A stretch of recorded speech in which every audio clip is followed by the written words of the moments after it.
चोदयात्। ॐ ध्यानमूलं गुरुर्मूर्ति पूजामूले गुरुपदम् मंत्रमूले गुरुं वाक्यात् मोक्षमूलं गुरुपदम्।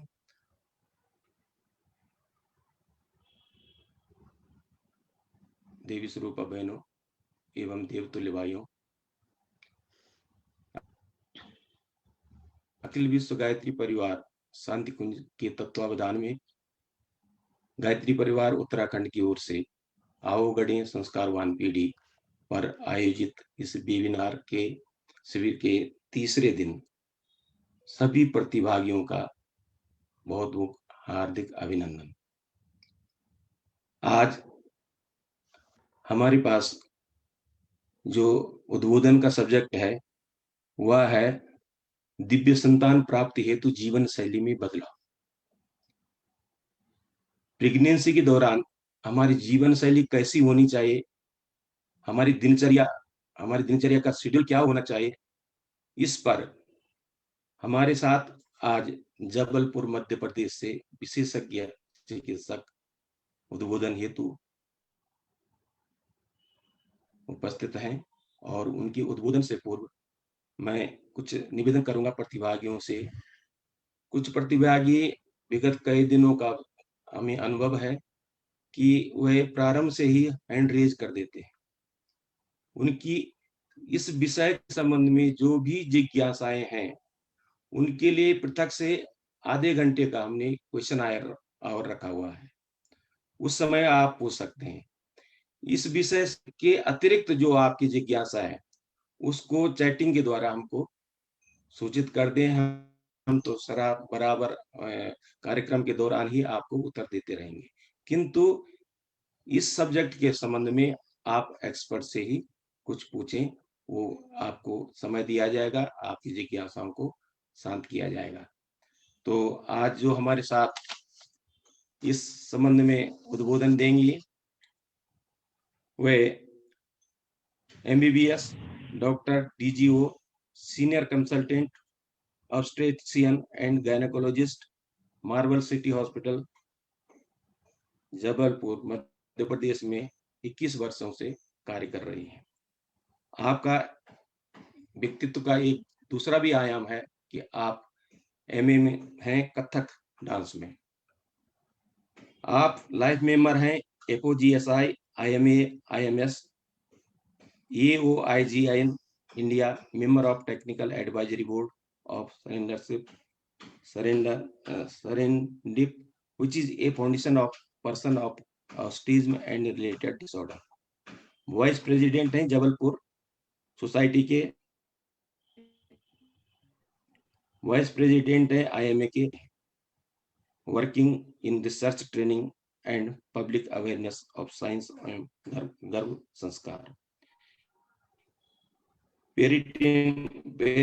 perinatal education in MP and other state of India under the banner of आओ गढ़ें संस्कारवान पीढ़ी।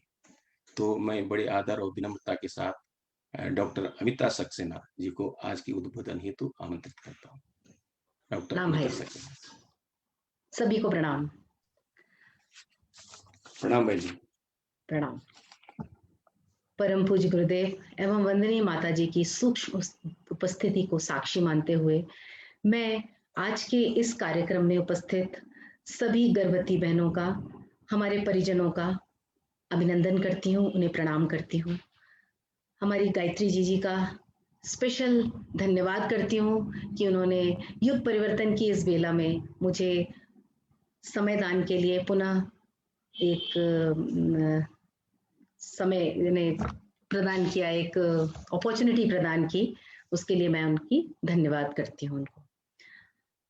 अभी आज की इस बार की जो श्रृंखला है इसका आज ये तीसरा लेक्चर है और इसके पहले गायत्री दीदी ने बहुत सुंदर ढंग से आप सब लोगों को गर्भ संतति सुसंतति निर्माण के विज्ञान और अध्यात्म के बारे में बताया। दूसरे दिन संगीता दीदी ने उससे रिलेटेड आहार के बारे में बताया कि किस तरह का आहार गर्भवती महिलाओं को लेना चाहिए, बहुत डिटेल में बताया। और तो इसका बेस लेते हुए कि आप ये सब जानते हैं, मैं आगे बढ़ती हूँ और आपने ये समझ ही लिया होगा कि दिव्य संतान का निर्माण बच्चे के गर्भ में आने से बहुत पहले शुरू हो जाता है, परंतु आज के समय में वो सब बहुत पहले से तो वो बहुत कठिन है, प्रैक्टिकल नहीं है, परंतु 3 महीने पहले से ये कार्य प्रारंभ हो जाना चाहिए। जैसा कि हमारे शास्त्र कहते हैं कि भगवान राम एवं भगवान के कृष्ण का भी अवतरण तब हुआ था जब उनकी कई जनरेशंस ने, कई उनके पुरखों ने, कई जनरेशंस ने बहुत तपस्या की थी, साधना की थी।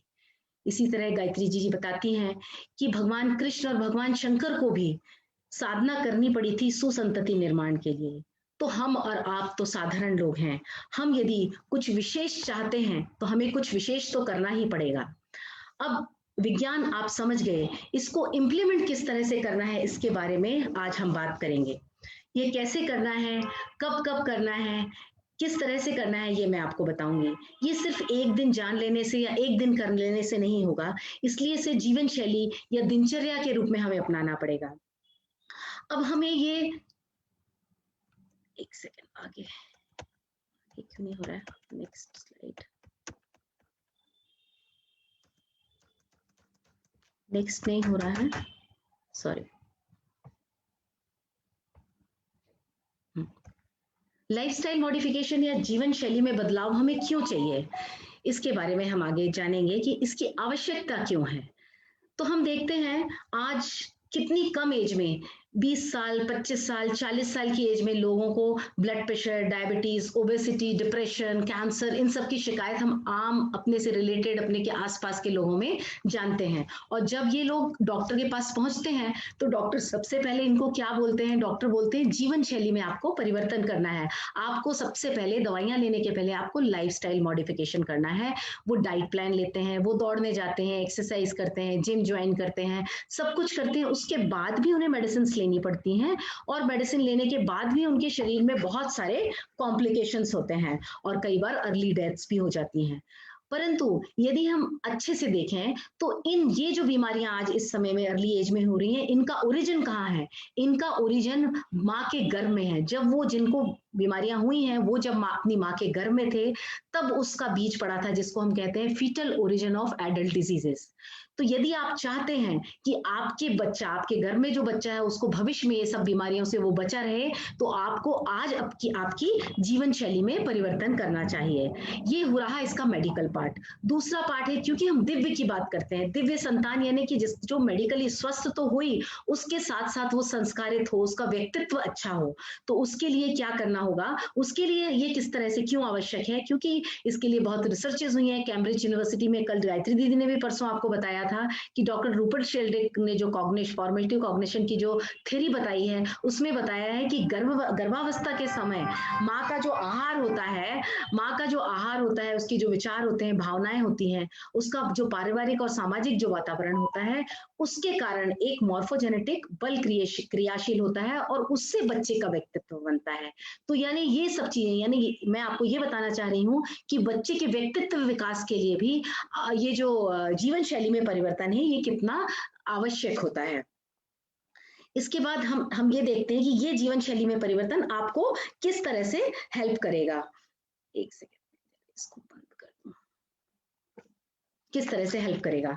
तो अभी हम देख रहे हैं कि जीवन शैली में परिवर्तन की आवश्यकता आपने देखी क्यों है, क्योंकि हमारे बाहर का एटमॉस्फेयर और हमारे शरीर के अंदर का एटमॉस्फेयर, यानी हमारा एनवायरनमेंट अंदर का और बाहर का दोनों तरह से खराब हो चुका है।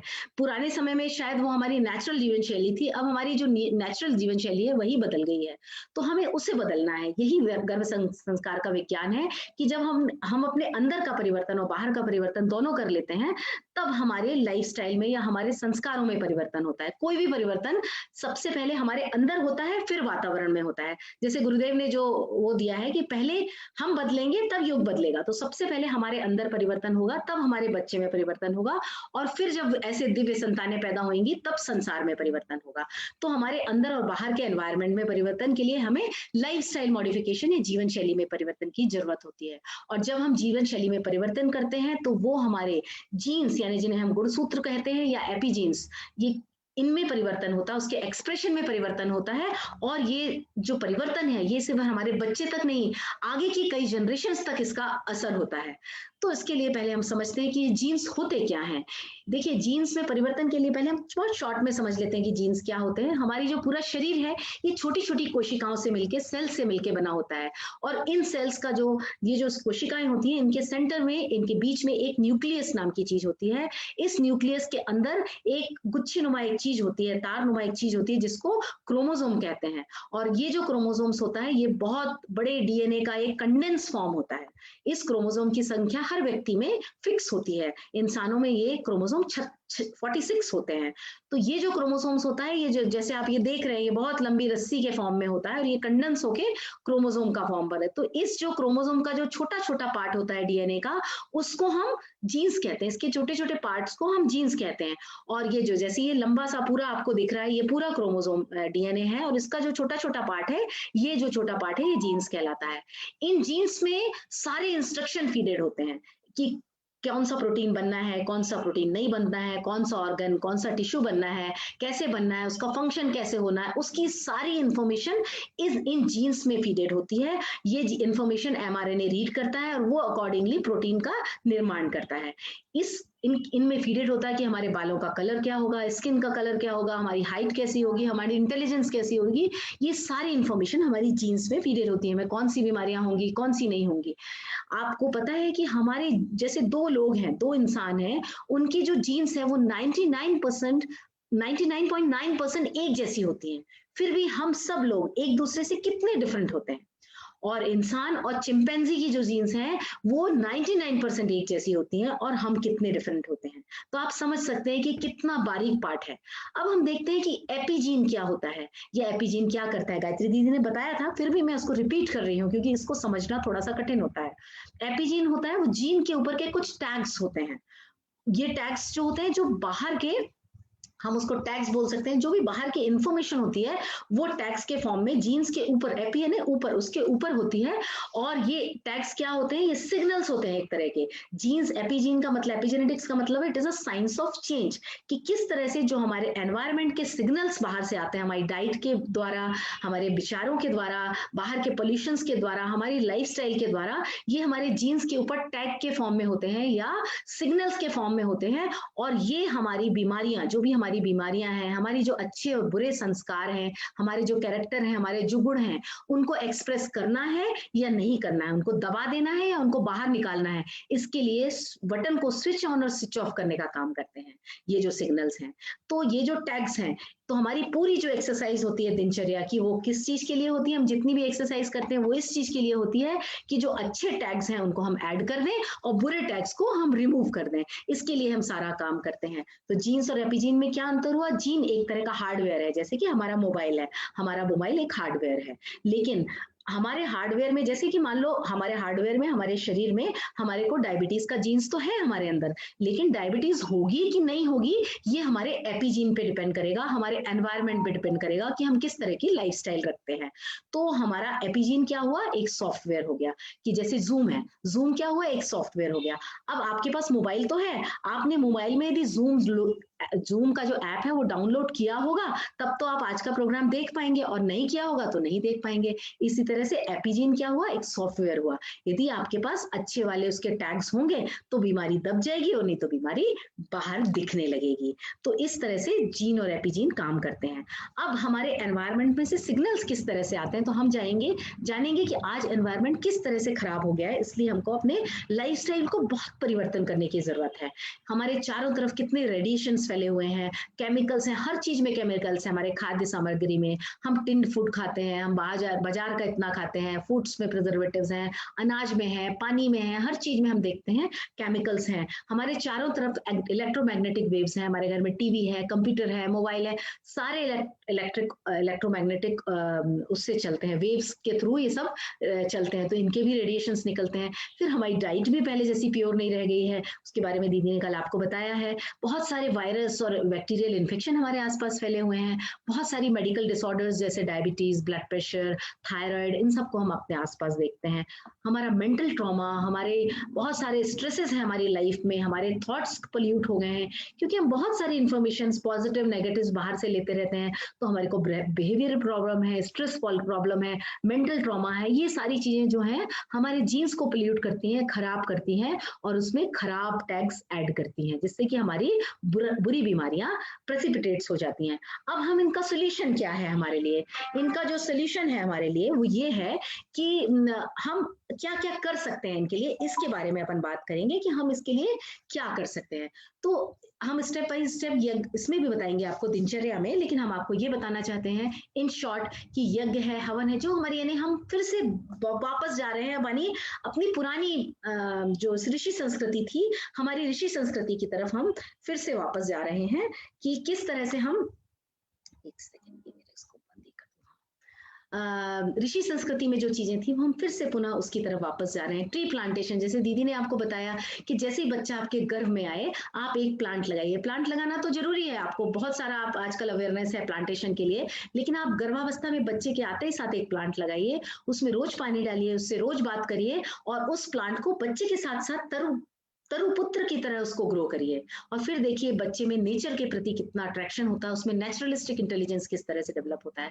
काओ, आज हम देसी गाय के लिए कितने अवेयर हो गए हैं कि कितनी इंपॉर्टेंट है हमारा गौ विज्ञान के बारे में, जब आप पढ़ेंगे तो आप जानेंगे, क्योंकि जो गाय का डंक होता है, जो गाय का गोबर होता है, ये पाया गया है कि वो जहाँ लिपा होता है वहां पर इलेक्ट्रोमैग्नेटिक रेडिएशन कम होते हैं, वो कम रेडिएशन को एब्जॉर्व करता है। तो हम क्या कर रहे हैं, हम पुनः अपनी ऋषि संस्कृति की तरफ वापस जा रहे हैं, फिर से वही मिट्टी के बर्तन, कॉपर यूटेंसिल्स, तांबे के बर्तन, कांसे के बर्तन, गौ विज्ञान, हमारी देसी गाय, हमारे शास्त्र, इन सब की तरफ हम फिर से जा रहे हैं। तो जब हम फिर से ऑर्गेनिक खेती की तरफ जा रहे हैं तो क्यों ना हम फिर से उन संस्कारों की तरफ जाएं जिन्हें हमारे ऋषियों ने, हमारे गुरुदेव ने पुनर्स्थापित किया है, जिन्हें हम भूल गए थे किसी कारण, शायद पाश्चात्य संस्कृति या मुगलों की इतने सालों की गुलामी के कारण हम अपनी संस्कृति को भूल गए थे। तो हमें उसे पुनर्जीवित करके पुनः हमारे देश को विश्व गुरु बनाना है और हमारे आने वाली संतति, आने वाली जनरेशन को सुसंस्कार बनाना है। तो ये क्या करता है, रेडिएशन, केमिकल्स, जो मैंने बताया कि इट इज काउंटर्ड बाय यज्ञ, मंत्रा, जितनी भी चीजें हैं उनसे ये काउंटर होते हैं रेडिएशंस। डाइट के बारे में दीदी ने आपको बताया, जितनी भी डिसीजेज हैं उनका जब हम ट्रीटमेंट लेते हैं, वायरल हो चाहे बैक्टीरियल, उनसे हमको उनमें फायदा मिलता है। फिर हमारा जो मेंटल ट्रॉमा होता है, जो पुराने कई जनरेशंस का भी कई बार होता है, माइंड में बहुत सारी गांठें बंधी हुई होती हैं, उनका इलाज ज्ञान से, स्वाध्याय से, योगा से, मेडिटेशन से होता है। स्ट्रेसेस का भी इन्हीं चीजों से, स्वाध्याय, डाइट, म्यूजिक, योगा, मेडिटेशन से होता है। और जो हमारे थॉट्स पोल्यूट हो गए हैं उनको भी हम काउंसलिंग के द्वारा, बिहेवियरल काउंसलिंग के द्वारा, डिप्रेशन, जितनी भी चीजें होती हैं उनको हम प्राणायाम, योग के द्वारा ठीक कर सकते हैं। तो कहने का मतलब है कि हमारी जो अर्थ की, ब्रह्मांड की इकोलॉजी तभी बदलेगी जब हमारे वॉर्म की, यानी हमारे गर्भ की इकोलॉजी, हमारे यूट्रस के अंदर की इकोलॉजी बदलेगी, यानी जब वहां परिवर्तन होगा तब बाहर परिवर्तन होगा। तो अब हम इसके लिए हमें करना क्या है, अब हमारी दिनचर्या में हम किस तरह से परिवर्तन लाए, हमने पहले समझ लिया कि हमें क्यों करना है, फिर हमारे वो उसका विज्ञान क्या है ये आपने समझ लिया। हम आके देखते हैं कि आदर्श दिनचर्या में जो शैली में हम परिवर्तन करेंगे तो वो किस तरह हमें हेल्प करेगी। तो आदर्श जीवन जो है उसकी अनुशासन और नियमितता के बारे में आप सभी को पता है कि वो कितनी इंपॉर्टेंट है, परंतु जब ये गर्भवती माता के बारे में ये बात आती है तो ये और ज्यादा इंपॉर्टेंट हो जाती है, क्योंकि उसके गर्भ में ईश्वर की एक कृति का निर्माण हो रहा है। वैसे भी यदि किसी भी माता पिता से पूछा जाता है कि उसे किस तरह की संतान चाहिए, तो हर कोई कहता है कि उसे स्वस्थ, सुंदर, संस्कारवान, बुद्धिमान, तेजस्वी, ओजस्वी, खुश रहने वाली, इस तरह की संतान चाहिए।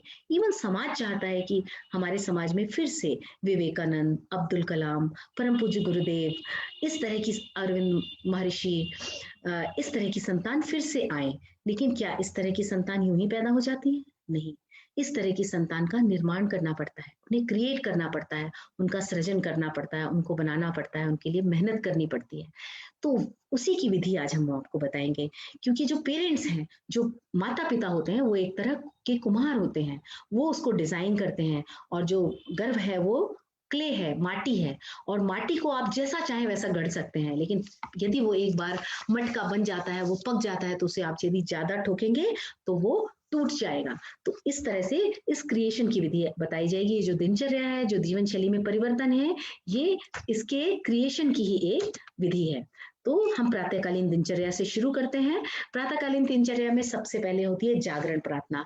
तो आप कोशिश करें कि आपका जागरण जो है, आप जब जागते हैं तो जो ब्रह्म मुहूर्त में जागे, ब्रह्म मुहूर्त यानी कि 4 बजे से 6 बजे के बीच का टाइम। 4 बजे जागना कुछ लोगों के लिए बहुत कठिन होता है, लेकिन एटलीस्ट आप ये कोशिश करें कि सूर्योदय होने के पहले आप जाग जाएँ। सूर्योदय के होने के पहले यदि आप जागेंगे, बहुत सारी एनर्जी आप में आएगी।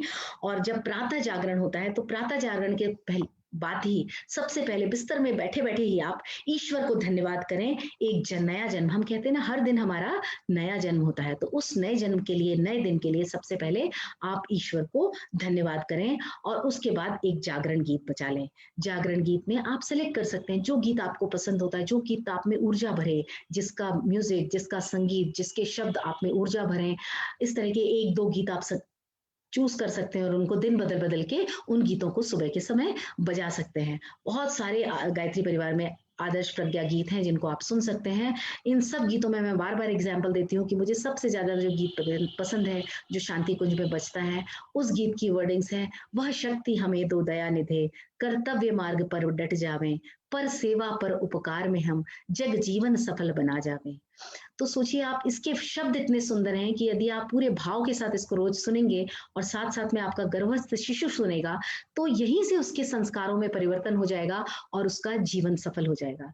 तो इस तरह के गीत आप अपनी पसंद से चूज करें और रोज उसको सुबह सुने। इसका एक दूसरा फायदा होगा कि जब बच्चा सुबह उठने में परेशान नहीं करेगा आपको, जब वो स्कूल जाएगा और सुबह सुबह आप इस गीत को लगा देंगे, तो उसके ब्रेन में मैसेज जाएगा और उसको ब्रेन में अभी से मैसेज जाके फीड हो गया, उसका संस्कार बन गया है कि ये उठने का टाइम हो गया है। तो जैसे ही आप गीत बजा देंगे, उसके ब्रेन को, उसके सबकॉन्शियस माइंड को मैसेज मिलेगा कि आपको उठ जाना है और वो आपको उठते समय कभी भी परेशान नहीं करेगा। इसके बाद होती है आत्मबोध साधना। आत्मबोध साधना का मतलब है कि आपको स्वयं को याद दिलाना कि आप शरीर नहीं है, आप आत्मा है। तो सुबह के समय आप प्रार्थना करें एवं अपने संपूर्ण अंतःकरण से भावना करें कि मैं एक चैतन्य पवित्र आत्मा हूं और मेरे गर्भ में पल रही जो संतान है वह भी एक चेतन पवित्र आत्मा है। और ईश्वर से प्रार्थना करें कि आज के दिन को, आज के एक एक समय के एक एक क्षण को और मेरी सामर्थ्य के एक एक पल को मैं अपने स्वयं के निर्माण और बच्चे के निर्माण में लगाऊंगी और उसके उसके लिए जो आदर्श दिनचर्या में जो भी करना है वो करूंगी। उसके लिए जो शक्ति है, वो सामर्थ्य है, वो ईश्वर आप देना और मैं उसका अनुपालन करूंगी। इस तरह से आप प्रार्थना करें और पूरे दिन की प्लानिंग बनाएं। पूरे दिन की प्लानिंग बनाएं कि आज आपको दिन भर क्या क्या करना है। जब आप ईश्वर का पहले आशीर्वाद लेकर उस प्लानिंग को बनाएंगे तो आपको ईश्वर की सामर्थ्य मिलेगी, ईश्वर की शक्ति मिलेगी और आप उस दिनचर्या को अच्छी तरह से पालन कर पाएंगे। देखिए, ये सुबह सुबह ये सब प्लानिंग बनाना क्यों जरूरी है, क्योंकि हम जब सोकर उठते हैं उस समय हमारा अवचेतन मन, सबकॉन्शियस माइंड जागा हुआ होता है और हमारी ब्रेन में अल्फा वेव होती हैं जो बहुत रिसेप्टिव होती हैं। हम जो भी चीज उनको, जो भी इंफॉर्मेशन ब्रेन को देते हैं वो ब्रेन उसको रिसीव कर लेता है और हमारे अवचेतन मन में, सबकॉन्शियस माइंड में उसको डिपॉजिट करके उसको परमानेंट मेमोरी में ले जाता है, यानी कि उसका संस्कार बन जाता है। तो इसलिए ये समय हमारी प्लानिंग बनाने के लिए, हमें बार बार याद दिलाने के लिए कि मैं आत्मा हूँ, बहुत जरूरी है। देखिए, इस तरह की ये जो मैं दिनचर्या बना रही हूँ, ये गर्भावस्था में तो जरूरी है, लेकिन पूरी प्रेगनेंसी में आप इस दिनचर्या को, प्रेगनेंसी के बाद में जो लोग प्रेग्नेंट नहीं है वो भी यदि इस दिनचर्या को पालन करते हैं तो उनका जीवन सफल हो सकता है। इसके बाद आता है कर दर्शन।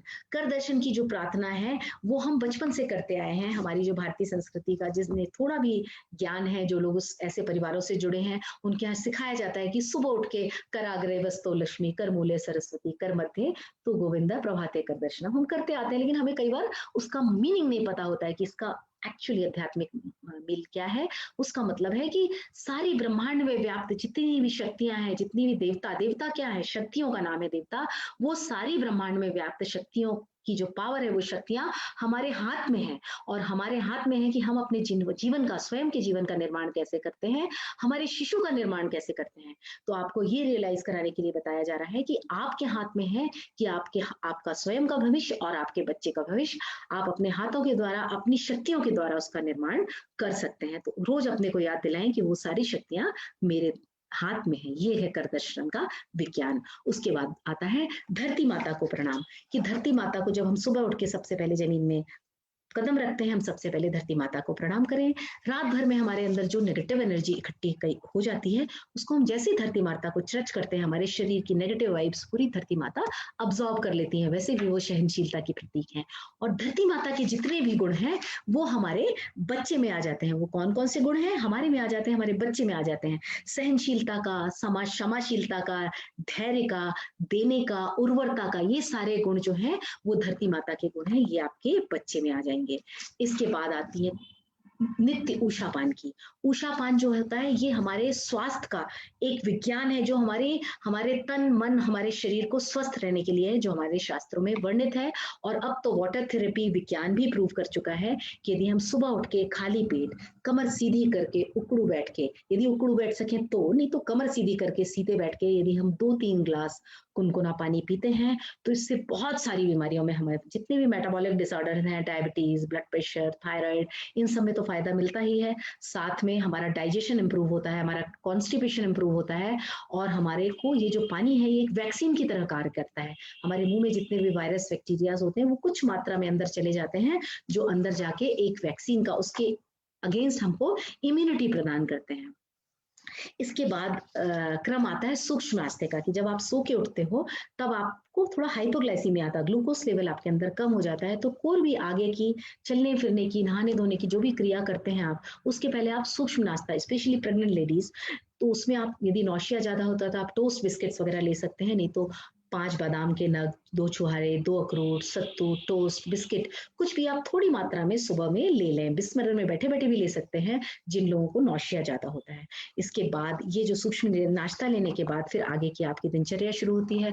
आप नहाना-धोना कर सकते हैं, आपको जो रूटीन है, आप वो रूटीन करने के बाद जब ध्यान संवाद का टाइम आता है, इसको आप अपने हिसाब से, जो आपका कन्वीनियंस है, टाइम है कि आपको पहले एक्सरसाइज करनी है या जप करना है, आपको ध्यान करना है, संवाद करना है, क्या है वो आपको उस हिसाब से आप उसको सेट कर सकते हैं। तो जैसे जप है, जप आप चाहे तो बिस्तर में बैठे-बैठे भी कर सकते हैं, मानसिक जाप आप बिस्तर में बैठे-वैसे कर सकते हैं। आप किसी भी मंत्र का, जितने भी मंत्र होते हैं, ये पावरफुल वर्ड्स का कॉम्पोज़िशन होते हैं, जितने भी एनर्जी वर्ड्स होते हैं, जिनको हम बीज मंत्र बोलते हैं, हर बीज मंत्र में शक्ति होती है, शक्तिशाली शब्द होते हैं, तो इन एनर्जी वर्ड्स का कॉम्पोज़िशन होता है मंत्र। लेकिन जितने भी मंत्र हैं, उन सब में महामंत्र गायत्री मंत्र को बोला जाता है। इसमें जो 24 बीज मंत्र होते हैं, इनका जो कॉम्पोजिशन है वो उस तरह से हुआ है कि जब हम गायत्री मंत्र का जाप करते हैं, तो हमारे अंदर की 24 ग्रंथियां जागृत हो जाती हैं, हमारे आसपास का ऑरा पॉजिटिव हो जाता है।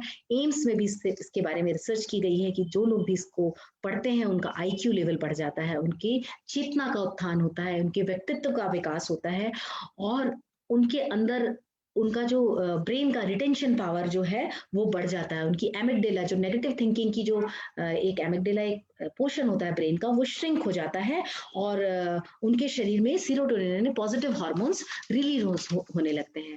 इस तरह से जो गायत्री मंत्र है, वो आपको बहुत सारी चीज़ों में आपके सबकॉन्शियस माइंड की क्लीनिंग करके आपको फोकस्ड करता है। आप जो भी कार्य डिसाइड करते हैं, आप करना चाहते हैं, उसके लिए आपको एनर्जी देता है और आपको फोकस करता है। तो जब क्या होता है कि जब जब आप किसी भी चीज को बार बार दोहराते हैं, जब करना है यानी बार बार उस चीज को हम माला लेके करें या मानसिक करें, बार बार दोहराते हैं, तो वो हमारी आदत बन जाती है, हमारी प्रकृति बन जाती है, और फिर वो हमारा संस्कार बन जाता है, और उसकी एक छाप हमारे सबकॉन्शियस माइंड में पड़ जाती है, जिसको हम संस्कार कहते हैं। तो इसका जब हम बार बार उच्चारण करते हैं, तो ये देखा गया है, चाहे वो ध्यान हो, गायत्री मंत्र का जाप हो, इन सबसे जो ब्रेन का जो फ्रंटल लोब होता है, जो परमानेंट मेमोरी का स्थान होता है, वो बढ़ जाता है। टेम्पोरल लोब, जो लॉन्ग टर्म मेमोरी का स्थान है, वो बढ़ जाता है, और हिप्पोकैम्पस और एमिगडाला जो है वो श्रिंक हो जाता है इसके द्वारा। तो हमारी नेगेटिव जो थिंकिंग है वो कम हो जाती है। ये हमारे जप के प्रभाव होते हैं।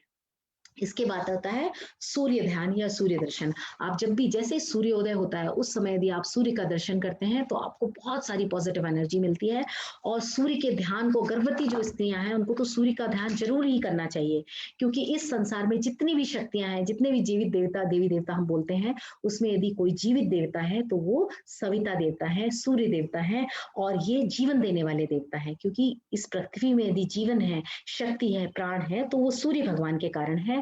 इसलिए ऐसा कहा जाता है कि हम जिस भी शक्ति का ध्यान करते हैं, जिस भी शक्ति के हम पास बैठते हैं, उसकी शक्तियाँ हमारे अंदर आ जाती हैं।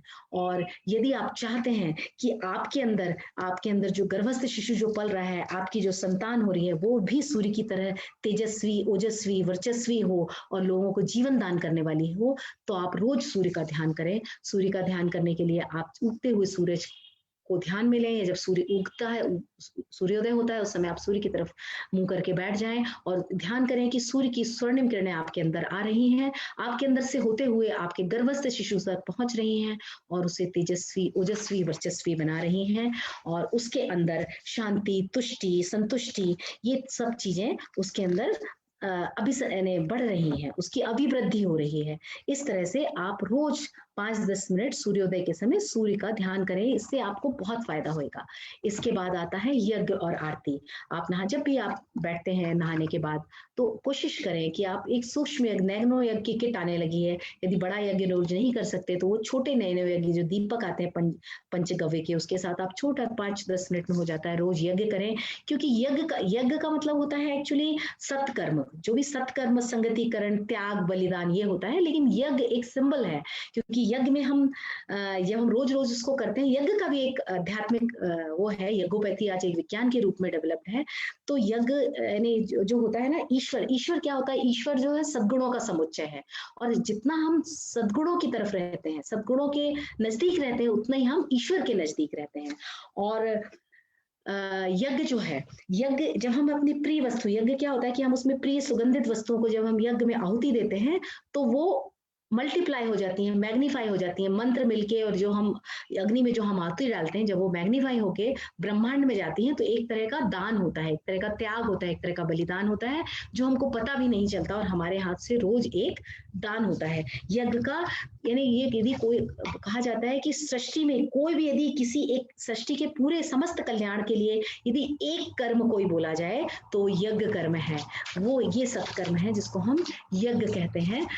इसी तरह से कहा जाता है कि यदि कोई एक कार्य है जिससे कि समस्त, एक ओपन हॉस्पिटल है, तो उस ओपन हॉस्पिटल का नाम यज्ञ है, क्योंकि एक यज्ञ के द्वारा बहुत सारी बीमारियों को ट्रीट कर सकते हैं। अध्ययन में ये भी पाया गया है कि जिस जगह में यज्ञ होता है, उस जगह में वायरस, बैक्टीरिया और फंगस और पोल्यूशन बहुत कम होता है। हमारे गुरुदेव लिखते हैं कि यदि यज्ञ से नजदीकी, जो गर्भवती स्त्रियों को, महिलाओं को यदि यज्ञ से नजदीकी रहती है, रोज वो यज्ञ के संपर्क में रहते हैं, तो उनके संस्कारों का निर्माण होता है। यज्ञ को पापनाशक भी कहा जाता है, क्योंकि इससे बहुत सारे विकार, बहुत सारे दुर्गुण, बहुत सारे दुष्कर्मों का विनाश होता है, इसलिए इसको पापनाशक कहा जाता है। साथ में ये आपके पुण्यों का अभिवर्धन करता है, आपको आनंद देता है, इसलिए यज्ञ को स्वर्ग देने वाला भी कहा जाता है। इसके बाद होता है आरती। तो आरती का भी बड़ा महत्व है। कहते हैं कि family those pray together they live together, यानी जो लोग साथ में प्रार्थना करते हैं वो साथ में रहते हैं। तो आपसे ये प्रार्थना, इसलिए आप पूरे परिवार के साथ यज्ञ आरती करें, जिससे कि आपके बच्चे में आरती बच्चे को क्या सिखाती है? सामूहिकता सिखाती है, आपके बच्चे को धन्यवाद देना सिखाती है। आरती, अब जब आरती करने जाएं तो आपके बच्चे को बोलें कि आप चलिए हम आपके साथ आरती कर रहे हैं, उसके साथ संवाद करिए कि चलिए हम आरती कर रहे हैं, ये भगवान है, ये दुर्गा माँ है। दुर्गा माँ जो है वो शक्ति की देवी है, गायत्री माता सद्बुद्धि की देवी है। भगवान जिस भी शक्ति की आप उपासना करते हैं, उनकी जब आप आरती करते हैं, उनके गुणों के बारे में आप वर्णन करिए, आपका बच्चा उन गुणों को ग्रहण करेगा और वो प्रार्थनाएं, वो गुण आपके बच्चे में अंदर जाएंगे। इसके बाद आता है योग आसन का टाइम। योग आसन के बारे में आप आगे पूरी डिटेल में आपके बारे में क्लास होगी, लेकिन मैं आपको बता सकती हूँ कि एक शॉर्ट में आपको बता रही हूँ कि गर्भावस्था जीवन का एक ऐसा मूल्यवान समय होता है, जो हम जिंदगी में बहुत सारी चीजें कभी भी नहीं करते हैं, वो हम गर्भावस्था के दौरान करते हैं। क्योंकि गर्भावस्था के समय हम अपने बच्चे के लिए कुछ करते हैं। मैं जितनी भी प्रेग्नेंट लेडीज को देखती हूँ कि वैसे चाहे वो कार्य करें या ना करें, लेकिन गर्भावस्था के दौरान वो अपने में वो परिवर्तन लाती हैं। और आप देखते हैं कि गर्भावस्था के दौरान बहुत सारे हमारे इमोशनल और फिजिकल केमिकल है ना, हमारे शारीरिक, मानसिक और हार्मोनल बहुत सारे शरीर में परिवर्तन होते हैं, तनाव बढ़ जाता है, बहुत सारी एंग्जायटी होती है, अननोन के प्रति एंग्जायटी होती है। आपको पता नहीं होता कि आपकी नॉर्मल डिलीवरी होएगी, सिज़ेरियन होएगा, कैसे होएगा, क्या नहीं होएगा, आपको बहुत सारी एंग्जायटी के कारण बहुत सारे एंग्जायटी वाले हार्मोन्स सीक्रेट होते हैं। तो यदि हम गर्भवती माताओं को बताते हैं कि कैसे क्या-क्या आप करें कि जिससे आपके ये सब तनाव आपका कम हो, क्योंकि तनाव बच्चे के लिए ज़हर का काम करता है। तो वो ये गर्भवती स्त्रियाँ इसको ज़रूर करेंगी और आसन, प्राणायाम ये जो चीज़ें हैं, ये आपके तनाव को कम करते हैं। तो आसन से आपका जो शरीर है, वो लचीला होता है, मजबूत होता है, तंदुरुस्त होता है, आपको वो शांत करता है, तनाव मुक्त करता है, हल्का करता है और ये शांति आपके बच्चे तक भी पहुँचती है। साथ में ये नॉर्मल प्रसव में आपको हेल्प करता है कि जब आपको नॉर्मल डिलीवरी के लिए आप यदि कीन है, तो आप ज़रूर आसन, प्राणायाम करिए। उसके बारे में डिटेल अगली क्लासों में आपको बताया जाएगा। इसके बाद आती है बारी हाँ, फिर एक और जो हमारी न्यूरोलॉजिस्ट का जो कहना है कि जब हम ध्यान, योग, प्राणायाम करते हैं तो हमारे शरीर से कुछ केमिकल्स जो सेरोटोनिन, नॉरएड्रेनालिन वगैरह पॉजिटिव केमिकल सीक्रेट होते हैं और कॉर्टिसोल जो नेगेटिव हार्मोन है उसका लेवल कम हो जाता है, तो ये हमारे तनाव को कम करता है। इसके बाद होता है प्राणायाम। प्राणायाम के बारे में, प्राणायाम यानी सिर्फ ऑक्सीजन का लेना नहीं होता, प्राणों का आयाम है, प्राणों की वृद्धि। प्राण और ऑक्सीजन दोनों में अंतर होता है। प्राण पूरे ब्रह्मांड में प्राण व्याप्त है और उस प्राणों को यानी कि जब हम सिर्फ गहरी सांस यदि हम लेते हैं तो रक्त का ऑक्सीजन और हीमोग्लोबिन लेवल बढ़ता है, लेकिन प्राण नहीं बढ़ते।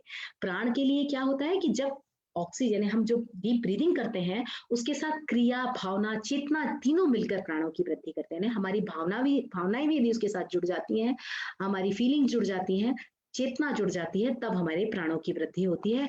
और ये जो प्राणायाम है ये भी आपकी नकारात्मकता को कम करता है, आपके स्ट्रेस को कम करता है, आपकी पॉजिटिविटी को बढ़ाता है, आपके आध्यात्मिक जागरण करता है आप में।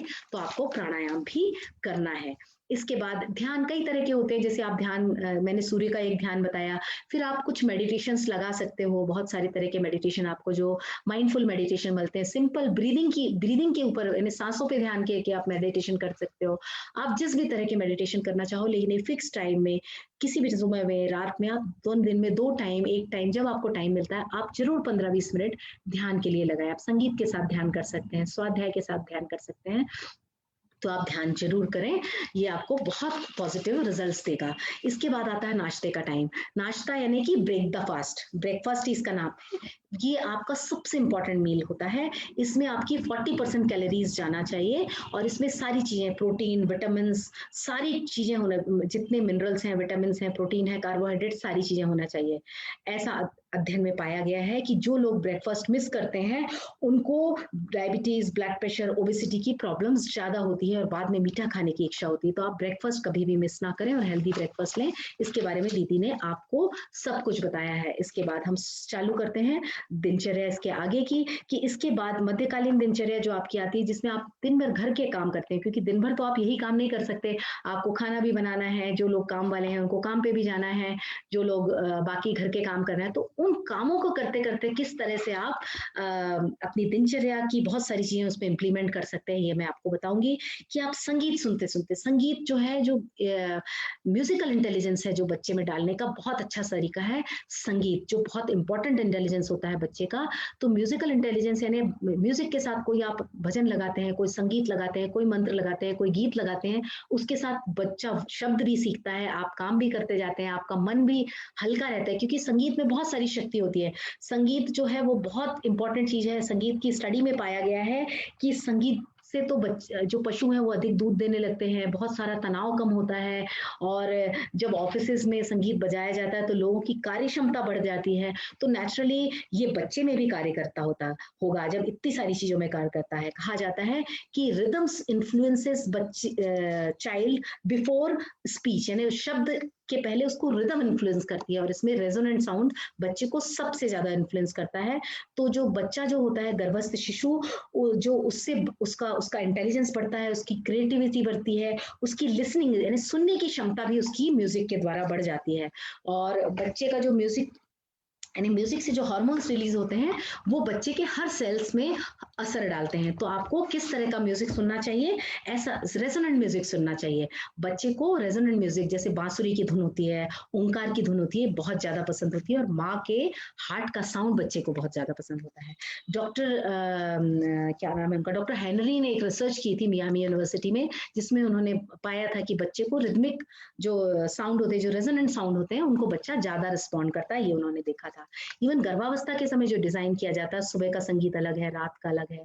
गर्भावस्था के तीनों ट्राइमेस्टर जो पहले 3 महीने होते हैं, उस समय क्योंकि एंग्जाइटी और नौशिया ये सब बहुत होता है, तो उस समय जो शांत रहने वाला संगीत यानी जो शांत रस का संगीत सुनाया जाता है। दूसरे 3 महीने में श्रृंगार रस का संगीत सुनाया जाता है, और क्योंकि बच्चे की ग्रोथ होती है उस समय। और आखिरी के 3 महीने में, स्पेशली आखिरी के 1 महीने में, उस समय वीर रस का संगीत सुनाया जाता है, जो माँ को स्ट्रेंथ देता है, और नॉर्मल डिलीवरी के लिए वीर रस, नॉर्मल डिलीवरी के लिए, उसको नॉर्मल प्रसव के लिए उसको शक्ति देता है, उसको तैयार करता है। तो आखिरी के 1 महीने में वीर रस का संगीत सुनने के लिए एडवाइस दी गई। ये सब संगीत उपचार के बारे में है। मध्यकालीन घर के जितने भी कार्य हैं, आप सब्जी काट रहे हैं, आप कुछ भी कर रहे हैं, सफाई कर रहे हैं, तो आप संगीत के साथ ये सारे कार्य कर सकते हैं और बच्चे से संवाद भी कर सकते हैं। इसके बाद आता है मध्यकालीन दिनचर्या में भोजन। भोजन के बारे में कल पूरी डिटेल क्लास हुई है आपको, कि आपको हर कलर की डाइट लेना है। जिन लोगों ने वो क्लास नहीं अटेंड की, उनके लिए शॉर्ट में कि आपको सीजन के हिसाब से जितने भी सीजनल फ्रूट्स हैं, हर कलर की षट रस से युक्त रेनबो डाइट आपको लेना है। वो डाइट संतुलित, सात्विक और संस्कारित होना चाहिए। संतुलित यानी जिसमें कार्बोहाइड्रेट, प्रोटीन, मिनरल, विटामिन संतुलित मात्रा में हो। उसके बाद सात्विक यानी कि फ्रेश डाइट हो, ताजी ताजी ताजी सब्जियां हैं, ऋतु के अनुरूप हो और ताजी हो, और वो ईश्वर को अर्पित करके, संस्कारित यानी ईश्वर को भोग लगा के, ईश्वर को याद करके प्रेम से बनाई जाए, खाई जाए और परोसी जाए, तो वो संस्कारित होती है। इस तरह की आपको डाइट लेनी है। इसके बाद आता है विश्राम का समय। आप भोजन के बाद 2 घंटे विश्राम करते हैं। उस विश्राम में आप 20 से 30 मिनट एक शॉर्ट स्लीप नैप ले सकते हैं। उसके बाद आपको अपने शिशु से संवाद करना है, शिशु को कहानी सुनानी है, उसके साथ गेम खेलने हैं, आप पजल्स खेल सकते हो, आप कोडिंग सीख सकते हो, सिखा सकते हो, आप मैथ्स की कैलकुलेशंस कर सकते हो, आप टैपिंग गेम खेल सकते हो, आप कुछ पेंटिंग कर सकते हो, आप बच्चे से बातचीत कर सकते हो। क्योंकि ये सारी चीजें जब आप करते हो तो बच्चे में लॉजिकल इंटेलिजेंस आता है। कोडिंग, कैलकुलेशन, इन सब से आप बच्चे के लॉजिकल इंटेलिजेंस को बढ़ा सकते हो। तो ये सब जो 2 घंटे का टाइम है, उसमें ये सब कर सकते हो। उसके बाद टाइम आता है मध्यकालीन ध्यान का। मध्यकालीन ध्यान भी यदि आप टाइम निकाल सके तो 10 मिनट के लिए आप ज्योति अवधारण साधना करते हैं। एक दीपक जला लें या कैंडल जला लें और उसकी तरफ देखते रहें, कंसंट्रेट करते रहें और गायत्री मंत्र का जाप करते रहें। इस ध्यान से आपकी एकाग्रता बढ़ती है। एकाग्रता बढ़ती है, और एकाग्रता एक ऐसी शक्ति है जो आपके जीवन में सफल होने के लिए, आपके बच्चे में सफल होने के लिए जो सबसे इंपॉर्टेंट पावर है, वो एकाग्रता की है, जिसकी हम इस जनरेशन में बहुत कमी देखते हैं। आप देखते हो ना कि जब कांच को सूर्य की रोशनियां लेंस के ऊपर डाली जाती है तो इवन आग लग जाती है, कांच टूट जाता है। लेजर बीम उसी प्रिंसिपल पे बनाई जाती है कि कंसंट्रेटेड, यानी आप एकाग्र होते हैं तो आपकी शक्तियां कितनी बढ़ जाती हैं। इस ध्यान से उस एकाग्रता की शक्ति का निर्माण करते हैं। इसके बाद मध्यकालीन नाश्ता आता है, यानी कि जब आप आराम करके उठते हैं तो आप फ्रूट्स, क्योंकि फ्रूट्स हमेशा खाली पेट लेना चाहिए, उस समय आप फलों का सेवन कर सकते हैं, कुछ सूप ले सकते हैं, चना, स्प्राउट्स, उस समय आपको जो अच्छा लगता है उस समय आप खा सकते हैं। इसके बाद सत्संग प्रवचन। सत्संग मतलब यानी सत का संग, यानी आपको, जैसे हम लोग शांति कुंज जाते हैं, किसी भी आश्रम में आप लोग जो भी जहाँ से भी जुड़े हैं वहां जाते होंगे, तो आप जब हम आश्रम में रहते तो हमें क्यों अच्छा लगता है? क्योंकि वहां जुड़ा हर व्यक्ति कुछ ना कुछ पॉजिटिव बातें कर, हमारा सत से संग होता है वहां पर। इस तरह से आप संतों की वाणी जब सुनते हैं तो वही बात मैं बोलूंगी और एक संत की, हमारे गुरुदेव की आवाज है, किसी भी संत की आप आवाज में सुनेंगे तो आपके अंदर तक, आपके हृदय तक वो चीज अंदर तक जाएगी, क्योंकि संतों की वाणी में वो पावर होती है, वो ईश्वरीय शक्ति होती है। और आज तो बहुत आसान हो गया, यूट्यूब के थ्रू, टीवी के थ्रू आप अपने मोबाइल से संतों की वाणी कभी भी सुन सकते हैं। तो सत्संग के लिए अपने जीवनचर्या में एक, हमेशा, सिर्फ गर्भावस्था में दौरान नहीं, आगे भी आप इस क्रम को बनाए रखें। उसके बाद शाम की आरती का समय आता है। यदि सुबह की आरती में सब लोग इकट्ठे ना हो पाए तो शाम की आरती में पूरा परिवार इकट्ठा हो, क्योंकि हमारे गुरुदेव लिखते हैं कि मनुष्य महान है लेकिन उससे भी महान है उसका सृजिता। और आरती के थ्रू आप उस सृजिता से जुड़ते हैं, उस ईश्वर से जुड़ते हैं, और उसके महानता के बीच, उसके गुणों के बीच आपके बच्चे में और आप में स्वयं में पढ़ते हैं। तो ये आरती का टाइम हो गया। उसके बाद आरती के बाद आता है नाद योग का टाइम। ये शाम का संध्या काल हो गया। संध्या काल के समय शाम को 15 मिनट का एक संवाद होता है। शाम को शांति कुंज में तो एक फिक्स टाइम में होता है, लेकिन आप 5 से 6 बजे के बीच, साढ़े 6 के बीच जब आपको टाइम मिलता है 15 मिनट के लिए ये जो नाद योग का ध्यान होता है, नाद योग का बहुत सुंदर एक संगीत है जिसको आप यूट्यूब से डाउनलोड कर सकते हैं, गायत्री परिवार के किसी व्यक्ति से ले सकते हैं। इसका जो इसके पीछे जो बोला गया है कि क्या होता है नाद योग, हमारे ऋषियों ने अनुभव किया है कि हमारा जो पूरा ब्रह्मांड है इसमें एक एक नाद है जो कंटिन्यूअसली गुंजायमान होता रहता है। हमें आपको सुनाई नहीं देता, लेकिन उसकी फ्रीक्वेंसी कुछ डिफरेंट होती है। और ये जो नाद होता है इसमें आपके अंदर संवेदना, भाव संवेदना को जगाने की शक्ति होती है। और ये ओंकार का भी नाद है, बोलते हैं ना ओंकार, जो हमारी पृथ्वी का जो साउंड है वो ओंकार है, जो सूर्य है उसका जो साउंड है वो ओंकार है। इसी तरह का जो नाद है वो हमारे पूरे ब्रह्मांड में गुंजायमान होता है, जिसको हम नाद योग बोलते हैं। और इसमें जीवन की संवेदनाएं, बोलते हैं यदि संवेदनाएं आपकी सूख जाए तो आपका जीवन बिल्कुल नीरस हो जाता है। और यदि ये संवेदनाएं जाग जाएं तो मनुष्य का मनुष्य के साथ और मनुष्य का ईश्वर के साथ एक सामंजस्य स्थापित हो जाता है। तो इन संवेदनाओं को जगाने का काम ये नाद योग करता है। इस नाद योग में डमरू की आवाज है, बांसुरी की आवाज है, घुंघरू की आवाज है, ओंकार की आवाज है, वीणा की आवाज है। इस नाद योग को आप जरूर आंख बंद करके बैठ जाएं और आप ध्यान करें, इस तरह से फील करें कि आपके चारों ओर ये नाद बज रहा है। इसमें वो सारी प्राकृतिक आवाजें हैं जो हमारे देवी देवताओं के हाथ में जो इंस्ट्रूमेंट होते थे उनकी आवाजें हैं। और आपके अंतःकरण को छुएगा ये संगीत, आपकी संवेदनाओं को जगाएगा, आपके अंदर रस भर देगा, आपके शरीर के कण कण में एक एक सेल को ये झंकृत कर देगा। इतनी शक्ति है इस नाद योग में। आप इसको जरूर सुने, रोज शाम को टाइम निकालें कि सारी गर्भवती स्त्रियां, महिलाएं यदि इसको सुनेंगी तो इसके परिवर्तन को वो महसूस करेंगी। इसके बाद सायकालीन दिनचर्या आती है। शाम को थोड़ा टाइम निकाल के आप थोड़ी देर के लिए 15-20 मिनट के लिए आप वॉक पे जाएं। जब आप वॉक पे जाते हैं, आप प्रकृति के पास जाते हैं, तो आपके घर के आसपास जहां भी आप वॉक, कोई पेड़ है वहां पर, कोई पक्षी उड़ रहे हैं, कोई पानी का स्रोत है, झरना है, कुछ भी है, उससे आपके बच्चे को अवगत कराएं, उसको दिखाएं कि देखो ये कितना सुंदर पेड़ है, इसमें कितने अच्छे फूल लगे हैं, ये पक्षी देखो कितना अच्छे कलर का है, ईश्वर ने कितना सुंदर पक्षी बनाया है, कितनी अच्छी हवा चल रही है, कितने अच्छे बादल हैं। इस तरह से शाम को जब आप जाते हैं तो अपने बच्चे को उस प्रकृति से इंट्रोड्यूस कराएं, उसके बारे में बताएं, तो उसके नेचुरलिस्टिक इंटेलिजेंस जो होता है वो बच्चे में डेवलप होगा। इस तरह से शाम की वॉक आप कर सकते हैं।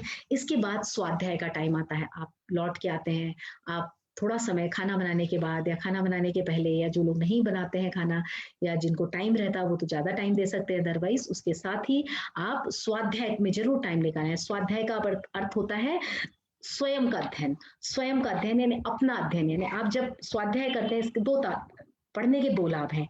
एक तो आपको ज्ञान प्राप्त होता है, साथ साथ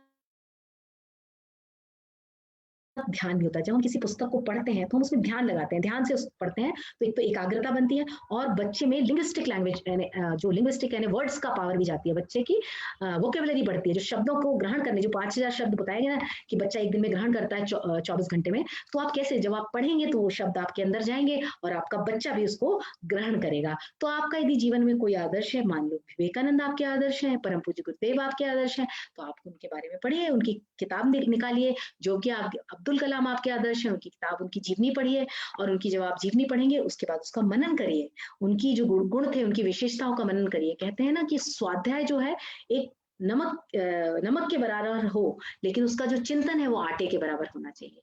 यदि हमने बहुत सारे विचार ले लिए और उन विचारों को हम पचा नहीं पाए तो वो अहंकार बन जाता है। यदि विचार पच जाते हैं तो वो संस्कार बन जाते हैं। इसलिए आपको स्वाध्याय के साथ साथ उस स्वाध्याय में जो हमने ज्ञान लिया है उसको मनन भी करना है। तो हमें किस तरह का साहित्य पढ़ना है? हमें साहित्य इस तरह का पढ़ना है जिसमें मानवता का झरना बहता हो, प्रेम का झरना बहता हो, जिसमें हर चीज सत्य, अहिंसा, इन सब चीजों का गुण हो, करुणा, परोपकार, ये सब चीजें जिस साहित्य में सिखाई जा रही हो। हम महापुरुषों की जीवनियां पढ़ें, क्योंकि जितने भी महापुरुष बड़े बड़े हुए हैं उन सब ने जीवन में बहुत ही कठिनाइयां फेस की हैं, और उन कठिनाइयों को उन्होंने किस तरह से वो कठिनाइयों से बाहर आए हैं जिसके कारण वो महान हुए हैं। उन कठिनाइयों को के बारे में यदि आप गर्भावस्था के दौरान पढ़ते हैं तो आपका बच्चा गर्भ से ही सीख जाता है कि उन कठिनाइयों से हमें कैसे बाहर आना है। तो नेचुरली वो एक दिव्य संतान, एक महान आत्मा बनेगा। इसके लिए गुरुदेव ने 40 किताबों का एक महापुरुषों की जीवनियों का एक सेट है, शक्तिपीठ में मिलता है, गायत्री शक्तिपीठ में, आप ज़रूर उसको लेके आइए। 6-6 रुपए की किताबें हैं और उन महापुरुषों की जीवनियों को आप पढ़िए और जब आप उनको पढ़ेंगे, इतने सुंदर ढंग से गुरुदेव ने उसमें लिखा है कि आप जब उन किताबों को पढ़ेंगे, तो आपके अंदर वो क्रांतिकारी भावनाएँ, वो अच्छी-अच्छी भावनाएँ, जो उन लोगों ने कैसे कठिनाइयाँ फेस की और कैसे वो महान बने, वो सारी चीज़ें आप अपने बच्चों को दे सकते हैं। तो इस तरह से आपको इन साहित्यों को पढ़ना है। ये सब कुछ किताबों की लिस्ट है, आप चाहें तो इसका स्क्रीनशॉट ले सकते हैं कि कौन-कौन सी किताबें हैं। अवगण्य संस्कारवान पीढ़ी पार्ट 1, हमारी भावी पीढ़ी और उसका नवनिर्माण, हमारे महान उत्तराधिकारी, बालकों का भावनात्मक निर्माण, गृहस्थ पहले की जिम्मेदारी, बच्चों के शासक नहीं सहायक बने, इस तरह से बाल निर्माण की कहानियाँ, ऐसी ये सारी किताबों को आप खरीद सकते हैं और उनको पढ़ सकते हैं। इसके बाद रात्रि की दिनचर्या चालू होती है। रात्रि की दिनचर्या में अब आप यानी सोने की तैयारी करते हैं, तो सोते एकदम से तो हम नहीं, अब सोने के लिए धीरे-धीरे हमें स्लो डाउन होना पड़ता है। तो रात्रि की दिनचर्या में आपने भोजन किया, भोजन के पहले भोजन बनाना पड़ता है, जिन लोगों को बनाना पड़ता है, तो उसी तरह से म्यूज़िक लगा ली, मंत्र लगा लिया, बात करते गए बच्चे से, भोजन बनाते गए, आज क्या बनाना है, क्या परोसना है, क्या करना है। भोजन के साथ-साथ आपका रात का भोजन हल्का होना चाहिए। दीदी ने आपको बताया कल कि किस तरह से रात का भोजन सबसे हल्का होना चाहिए और सोने के 2 घंटे पहले आपको रात का भोजन कर लेना है। उसके बाद भोजन करने के बाद थोड़ी देर टहलना है। जब शाम रात का टहलने का जो काम होता है, वो कोशिश करें कि आप अपने पति के साथ जाएँ, क्योंकि पति का बच्चे से संबंध स्थापित होना, संवाद स्थापित होना ही उतना ही इम्पोर्टेंट होता है। उस शाम के टहलने के समय आप अपने पति के साथ दिन भर की दिनचर्या डिस्कस कर सकते हैं और बच्चे से पति संवाद कर सकता है। क्योंकि यदि माँ यानी बच्चे से माँ का संबंध तो होता ही है, लेकिन यदि पति चाहता है, पिता चाहता है कि बच्चे से आने वाले समय में जब वो 18 साल का होगा, जब वो 16 साल का होगा, तब भी उसके संबंध मित्रवत बने रहें, तो अभी से ही वो समय होता है, जब बच्चे से उसे संबंध स्थापित करना चाहिए, संवाद स्थापित करना चाहिए। और संवाद की ज़िम्मेदारी बाप की भी होती है, फादर की भी होती है, पिता की भी होती है। आप बताइए, अभिमन्यु को जो चक्रव्यूह भेदन का रहस्य जो था, वो पिता ने ही बताया था। अर्जुन ने ही बताया था, तो ये क्या था? गर्व के साथ संवाद ही था। तो इस तरह से थोड़ा समय पति को भी या पिता को भी देना चाहिए बच्चे के लिए। उसके बाद आता है दूध का सेवन। दूध के सेवन के बारे में भी दीदी ने आपको बताया कि हल्दी का दूध या जो भी दूध है, ये किस तरह से आपकी इम्यूनिटी को बढ़ाता है और रात डाइजेशन में बहुत सारी चीज़ों में हेल्प करता है। तो आपको सोने के पहले दूध का सेवन भी करना है और उसके बाद आती है तत्वबोध साधना। तत्वबोध साधना यानी जब आप सोने जाते हैं, जब आप सोने की तैयारी करते हैं, तो आपकी जो दिन भर की यानी कि आप विश्रांति का समय होता है, आप भगवान की गोद में जा रहे हैं, तो आपने दिन भर की जो आपकी दिनचर्या थी, उसको तो ईश्वर को साक्षी मान के आपको हमने बहुत सारी चीज़ें बताई कि दिन भर से ये करना है। आपने सुबह आत्मबोध साधना के लिए समय आपका प्रोग्राम भी बनाया, लेकिन 100% तो कभी भी नहीं हो पाता है। आपने दिन भर की जो दिनचर्या थी, आपको एक चार्ट भी दिया जाएगा, आदर्श दिनचर्या का एक चार्ट भी आप गायत्री परिवार से ले सकते हैं। उसमें वो सारे मार्क टिक कर सकते हैं कि आज ने आपके लिए क्या-क्या किया, क्या-क्या नहीं किया। तो आपकी जो दिन भर की दिनचर्या थी उसमें से आप टिक करें कि आप इतना कर पाए, इतना नहीं कर पाए, यानी आप दिन भर की ईश्वर को साक्षी मान के पूरे दिन की कार्य जो आपने सुबह प्रोग्राम बनाया था, उसकी क्रियाकलापों की आप समीक्षा करेंगे और आपसे क्या गलतियाँ हुई, क्या आपने अच्छा किया, उसके लिए अपनी पीठ थपथपाएँगे। जो आपसे गलतियाँ हुई, उसको ईश्वर को, अपने गुरु को, अपने इष्ट को साक्षी मानकर उनसे माफ़ी माँगेंगे और ये बोलेंगे कि हम अगले दिन ऐसा नहीं करेंगे, अगले दिन हम बिल्कुल आइडियल चलेंगे, जो आपकी दिनचर्या में आपको बताया गया है।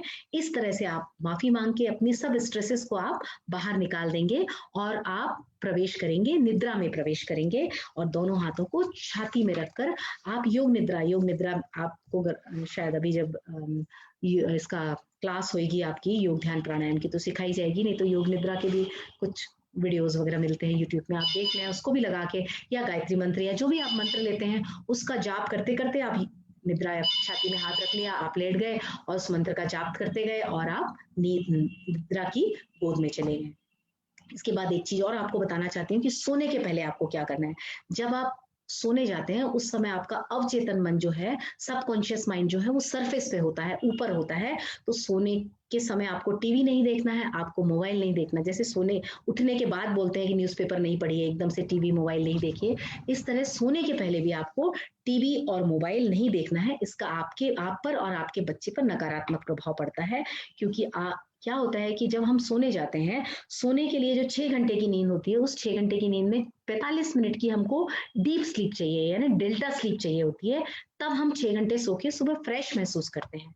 लेकिन यदि हम सोने के पहले टीवी या मोबाइल चलाते हैं, तो टीवी, मोबाइल देखते समय हमारी जो स्लीप है, उसमें उसका जो ब्रेन है, उसके पैटर्न में बीटा प्लस वेव्स आ जाती हैं, और ये जो बीटा प्लस वेव होती हैं, इनको डेल्टा वेव में जाने में बहुत ज़्यादा समय लगता है और कई बार हम नहीं भी जा पाते हैं। इसलिए हम 8-9 घंटे सो के भी जब कई बार हम उठते हैं, तो भी हमको ऐसा लगता है कि हम फ्रेश नहीं हैं, हमें अभी और सोना है। इस तरह की फीलिंग आपने भी कभी एक्सपीरियंस की होगी, जब हम स्ट्रेस में सोते हैं या बहुत टीवी भी देख के, पिक्चर देख के रात को सोते हैं, तो हमारी नींद बहुत गहरी नहीं होती। गहरी का मतलब है कि हमें डेल्टा स्लीप नहीं मिलती है, तब हमें ये प्रॉब्लम होती है। इसलिए आप हमेशा टीवी जब आप सोएँ, तो सोने के आधा घंटे, 1 घंटे पहले आप अपने मोबाइल और टीवी को अपने आप से दूर कर दें। ये ध्यान रखें और उसके बाद सोने जाएँ, तो आपको नींद बहुत अच्छी आएगी और आप सुबह जब उठेंगे 6 घंटे बाद, तो बिल्कुल फ्रेश रहेंगे और आपकी दिनचर्या की शुरुआत, एक्चुअली जो आज की दिनचर्या की शुरुआत है, वो 1 दिन पहले रात से होती है। तो 1 दिन पहले की रात को यदि आपने अच्छे से प्लान कर लिया, तो सुबह की दिनचर्या आपकी अच्छे से प्लान होगी। इसके बाद एक बहुत इम्पोर्टेंट चीज़ है, जो गर्भावस्था में ब्रह्मचर्य का महत्व, हम क्योंकि आज आदर्श की बात कर रहे हैं, तो ब्रह्मचर्य का गर्भावस्था में बहुत ज़्यादा महत्व होता है।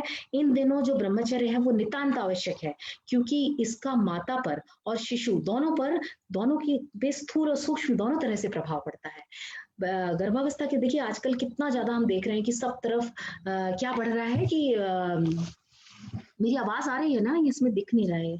तो गर्भावस्था के समय आवाज़ आ रही है ना? जी, जी, आ रही है दीदी। अच्छा, अच्छा। गर्भावस्था के समय जो बच्चा होता है, सॉरी, गर्भावस्था के अभी हम देख रहे हैं कि कितने बलात्कार के और इस तरह के अत्याचारों के कितने केसेस बढ़ रहे हैं। हम उनकी सज़ाओं पे डिस्कस करते हैं, उसके नियम बनाते हैं, कानून बनाता है, हमारा देश बनाता है, हमारा कोड बनाती है, कानून बनते हैं उसपे, लेकिन उसके कारणों पे, उसके रूट पे नहीं हम काम करते हैं। तो एक्चुअली इन चीज़ों को यदि सेल्युलर लेवल पे, यानी जड़ों पे जब तक इसका काम नहीं किया जाएगा, जब तक तब तक इसको हम नहीं, सिर्फ सज़ा देके इन चीज़ों को नहीं सुधार सकते। इसलिए सिर्फ सज़ा देने से इसका इलाज नहीं हो सकता, लेकिन इसका इलाज गर्भावस्था के दौरान हो सकता है, क्योंकि गर्भावस्था के दौरान जो बच्चा है, वो माँ के पूरे कंट्रोल में होता है।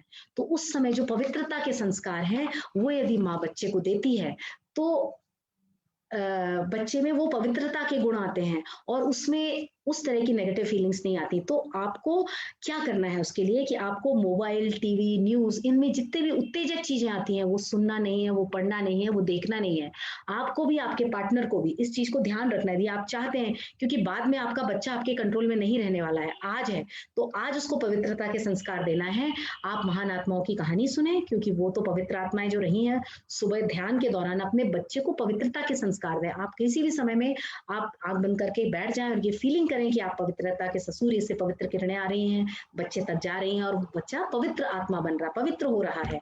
आप संग दोष से बचें इसके लिए, मैंने ऐसे लोगों के संग से जो इस तरह की उत्तेजक बातें करते हैं या इस तरह की मूवीज़ देखते हैं, इस तरह के सीरियल्स देखते हैं, उनसे आपको बचना है और हमेशा अपने आप को याद दिलाते रहना है कि आपने खुद को ऊँची दृष्टि से देखना और अपने आप को ये याद दिलाते रहना है कि मैं एक पवित्र आत्मा हूँ और मेरे गर्भ में जो पल रही जो संतान है, वह भी एक दिव्य आत्मा है, एक दिव्य संस्कारी आत्मा है। खुद को याद दिलाएँ, बच्चे को याद दिलाएँ, बच्चे को बार-बार बताएँ कि तुम एक संस्कारी और पवित्र आत्मा हो। ये बार-बार यदि आप याद दिलाएँगे, तो वो पवित्रता का और एक संस्कारवान होने का जो संस्कार है, वो बच्चे में पहुँचेगा और वो एक संस्कारी आत्मा की तरह जन्म लेगा। इसके बाद आप रात्रि में कोई एक निद्रा गीत लगा लें, बहुत अच्छे-अच्छे गीत हैं, कुछ धुनें हैं, गायत्री मंत्र भी कई, सुबह के लिए अलग धुन में, दोपहर के लिए, रात के लिए अलग-अलग रागों में आता है। आप गायत्री परिवार से उन मंत्रों को ले सकते हैं। रात को सोते समय रात की राग में आप जो रात के उस तरह के कुछ गीत हैं, कुछ मंत्र हैं, जिनको आप ले सकते हैं और रात में उन गीतों को आप लगा दें और उनको बजने दें या खुद गुनगुना लें। सोने के पहले मंत्र जाप करें और उसके बाद आप निद्रा देवी की गोद में चले जाएँ। तो अब हम टेक होम मैसेज के बारे में बात करते हैं कि हमारा लेक्चर पूरा हुआ। आज आपने सुना कि आदर्श दिनचर्या का क्या महत्व है, आपको सब कुछ पता है, लेकिन उसके बारे में वो क्यों करना है और कैसे करना है और उसका क्या वैज्ञानिक महत्व है, इसके बारे में आज आपको बताया गया है। आपने बहुत सारी चीज़ें आप सीख ली हैं। अभी सबसे पहले आपको जाके क्या करना है, उन सब चीज़ों को इम्पोर्टेंट पॉइंट के लिए अभी याद रहेगा, थोड़े समय में आप इसको भूल जाएँगे। तो अभी आप जितनी भी गर्भवती महिलाएँ हैं, सबसे पहले आप लैपटॉप बंद करने के बाद, मोबाइल बंद करने के बाद आप नोट डाउन करेंगे कि क्या-क्या अच्छी चीज़ें हैं, आपको क्या-क्या करना है, क्या-क्या आज आपने सीखा है और आप वो चार्ट भी ले सकते हैं गायत्री परिवार से और आप खुद अपनी एक दिनचर्या प्लान कर सकते हैं। आपको ये करना है, कैसे करना है, ये आप खुद डिज़ाइन करें अपनी दिनचर्या को और आपको करना है और 4 और लोगों को बताना है। आपने जितनी चीज़ें आज सीखी हैं, ये अपने तक ही सीमित नहीं रहना। अच्छी बातें बताने से बढ़ती हैं। हमको सिर्फ़ अपने बच्चे को दिव्य नहीं बनाना है, हमें इस पूरे संसार को दिव्य बनाना है, संस्कारवान पीढ़ी का गठन करना है। तो आओ हम सब मिलकर संस्कारवान पीढ़ी का गठन करें। तो यदि आपको किसी ने ये ज्ञान दिया है, आप उससे दिव्य संतान पैदा करते हैं, तो आपको भी आपसे जुड़े 10 लोगों को, 50 लोगों को ये बातें बतानी है। ये आपने सीखा है और आपको ये काम करना है। ये आप आज संकल्प ले रहे हैं कि यदि आपको आप तक इस मैसेज को किसी ने पहुँचाया है, तो आपकी भी ज़िम्मेदारी बन जाती है कि इस ईश्वरीय ज्ञान को, इस ईश्वरीय मैसेज को आपको भी बहुत लोगों तक पहुँचाना है। यानी कि सिर्फ जान लेने, knowing is not enough, we must apply. सिर्फ जान लेने से कुछ नहीं होगा। आपको हर दिन पूरी कॉन्शियसनेस के साथ, पूरी सजगता के साथ उस दिनचर्या को जीना है, तब आपके बच्चे में परिवर्तन आएगा। 1 दिन, 4 दिन, 5 दिन कर लेने से नहीं है। पूरी कॉन्शियसनेस के साथ कि हमारा बच्चा सुन रहा है, देख रहा है, सीख रहा है, हम जो खा रहे हैं बच्चे तक जा रहा है, हम जो टीवी में देख रहे हैं बच्चा सीख रहा है, हम यदि किसी पे गुस्सा कर रहे हैं तो बच्चा सीख रहा है, हम जो भी गलत काम कर रहे हैं या अच्छा काम कर रहे हैं वो बच्चा सीख रहा है। इस सजगता के साथ यदि आप पूरे अपने दिन की दिनचर्या निभाएंगे, उसको फॉलो करेंगे 9 महीने तक, तो इस कोई नहीं वो कर सकता कि आपके घर में एक दिव्य संतान का जन्म नहीं होगा और हम भी बहुत खुश होंगे जब आपका बच्चा बहुत अच्छा बच्चा होगा और उसके संस्कार और उसकी अच्छी चीजें होंगी। तो आप सब वीडियो बना के अपने अपने डॉक्टर्स के पास, ये जो गायत्री परिवार के जुड़े लोग हैं उनके पास भेजिएगा। उन उन आपसे वो डेवलपमेंटल चार्ट ले लीजिएगा और उसको भर के भेजिएगा। तो आपको ये सब चीजें आप जब अप्लाई करेंगे, जब आप करेंगे तो आपको उसका ज़रूर रिज़ल्ट मिलेगा। Thank you so much. इसके बाद मुझे लगता है 1 घंटा हो गया है। इसके बाद जो भी